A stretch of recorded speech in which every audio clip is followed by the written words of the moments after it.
Hi, today we will learn about differentiation. There are a few rules of differentiation that you have to know. The first rule is, if the function is a constant, then the derivative of the function is equal to, there's an arrow here, is equal to 0. Next, if the function is x to the power of n, if n is any real number, then the derivative of the function f is just bring that power n to the front and then just subtract the power with 1. The next rule is, if the function f is equal to k, and k is a constant which is not equal to 0, multiply with x to the power of n, then the derivative of function f is just taking the power n to the front, then you multiply with the k constant. Next, the power, you just have to subtract it with 1. Let's look at this first example. Differentiate each of the following with respect to x. If y is a constant equal to 7, then dy over dx is just equal to 0. What is dy over dx? Is just equal to the f prime. If our function f is equal to y. Next, look at question B. If y is equal to x squared, then dy over dx is equal to, remember, the second formula tells you that it's just bringing the power to the front, 2, and then it's still x power 2, but you have to subtract 1 with the power. And what's left is, it's just to multiply with x power 1. Same for the next question. Now, we are going to apply the third rule. You can start by copying everything down. Okay, and then just bring your power to the front, multiply that with your constant 4, and then just subtract your power with 1. And what's left is 4 times 3 is 12, x to the power of 3 minus 1 is 2. That's your answer. Now, what if you have question like in D? We have 2 brackets, and then there's x inside of each of the brackets. Well, to solve this, since the bracket is just power 1, you can simply expand this bracket. Expand 1 by 1. Simplify this. After you have simplified your function y, you can differentiate it. Dy dx is equal to, remember, you have to apply the rules that we have discussed before. The first thing you have to do is, for the first term is, you have to bring 2 to the front, multiply with 6, and then remember, you have to subtract the power with 1. Next, you have negative 11x, but this x is power 1. So when you bring 1 to the front, it's just 1 multiplied with 11. And 1 as the power, you have to subtract it with 1.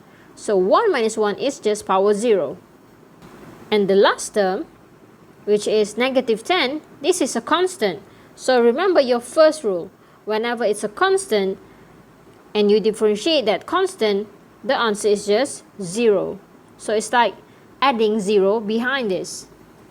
But since it is 0, you don't have to write it down. Next, simplify your answer. 6 times 2 is 12. 2 minus 1 is power 1. Minus with 11 times 1 is just 11. X power 1 minus 1 is x power 0. X power 0 is just equal to 1. So, since x power 0 is equal to 1, I don't have to write that x power 0 behind of 11. And that's your final answer. You can also remove the power 1 at the x, because it's just x power 1.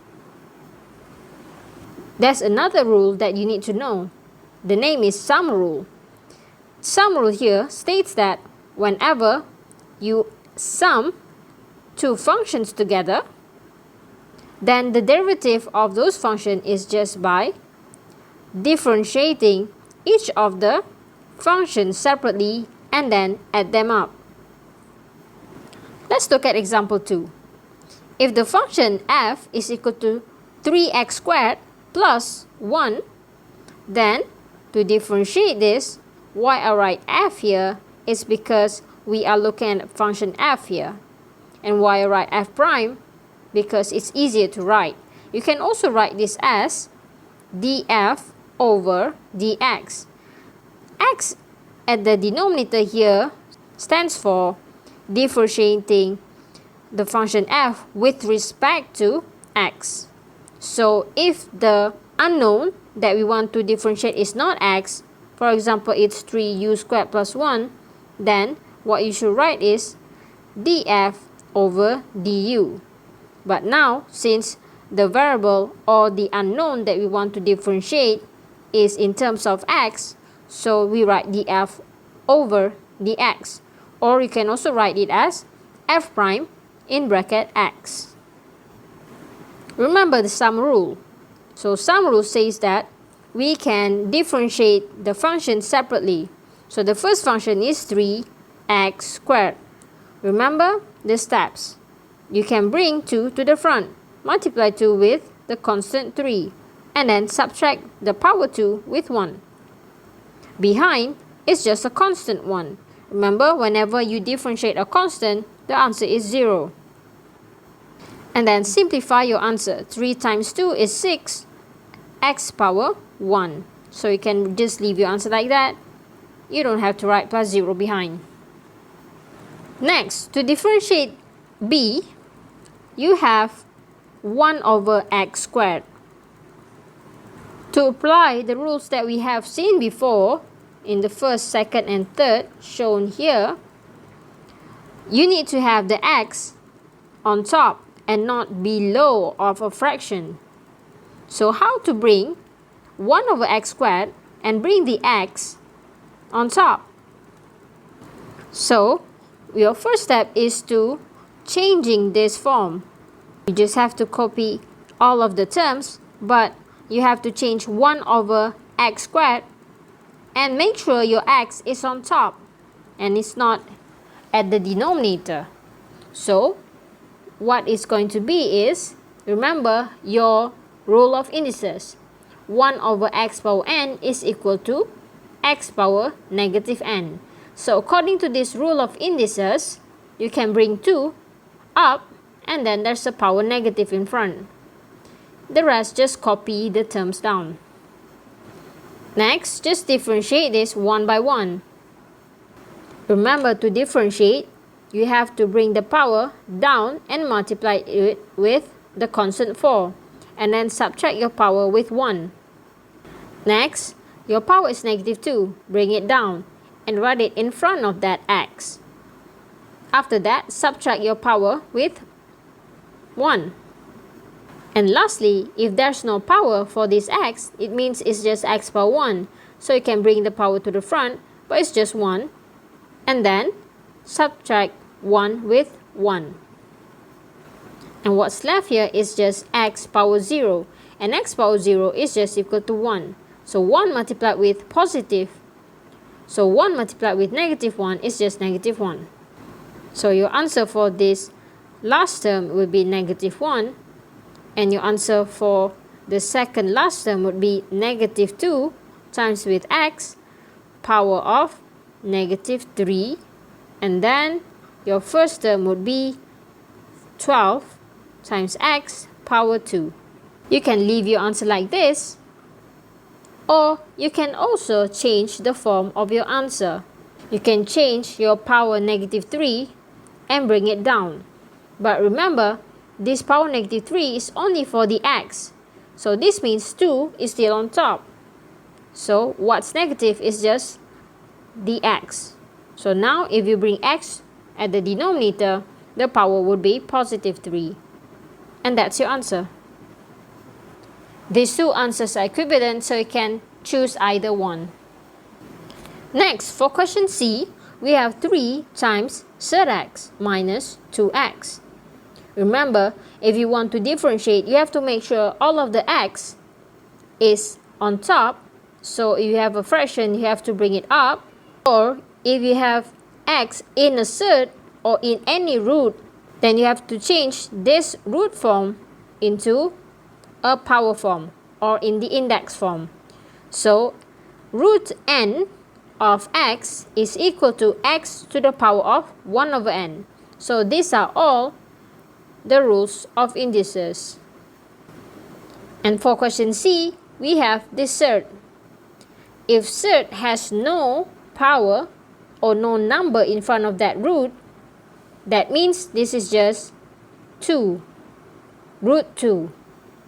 So we can simply change x to be x power of 1 over 2 minus 2x. Next, we have to differentiate this one by one. And to differentiate this, just bring power to the front. What you have is 3 times 1 over 2 multiplied with x power 1 over 2 minus 1.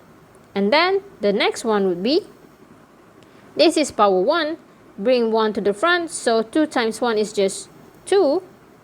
Next, 1 minus 1 would be x power 0. X power 0 is just equal to 1, so I'm just going to write minus 2 behind here. And then you can simplify your answer. So this is just like 3 over 1.